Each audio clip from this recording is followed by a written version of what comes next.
আঘাত তিনি করেছেন। তিনি দুই দেশকে এক করার ঘোষণা দিয়েছেন। আমরা জানি না তার এই মন্তব্যের ভিতরে কি রয়েছে। আমরা ভারতকে স্পষ্ট করে বলতে চাই, আমরা ভারতের বন্ধু হতে কোনো আপত্তি নেই। ভারত আমাদের প্রতিবেশী দেশ, কিন্তু সেই বন্ধুত্বের নমুনা হতে হবে ন্যায্যতার ভিত্তিতে। ওই রাজা প্রজা কিংবা স্বামী স্ত্রীর সম্পর্কের মধ্য দিয়ে আমরা বাংলাদেশের জনগণ কখনোই ভারতের সাথে কোনো বন্ধুত্ব করতে চাই না।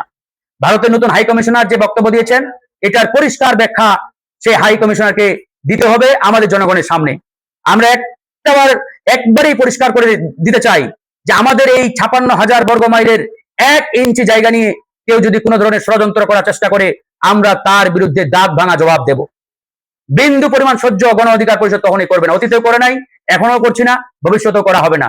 আমরা বলেছি পুশিং যদি অব্যাহত থাকে, আমরা কিন্তু যেখানে পুশিং হবে সেই অভিমুখে গণ অধিকার পরিষদ লং মার্চ করবে। তাই এই বিষয়ে সরকারকেও আমরা আহ্বান জানাবো, ভারতীয় নতুন হাই কমিশনারের কাছে গতকালের এই বক্তব্যের পরিষ্কার উত্তর আপনারা নেবেন। যদি এই বক্তব্যের মধ্যে ন্যূনতম কোনো ষড়যন্ত্র থাকে, তাহলে এই নতুন হাই কমিশনারকে আমরা বহিষ্কারের আহ্বান জানাচ্ছি।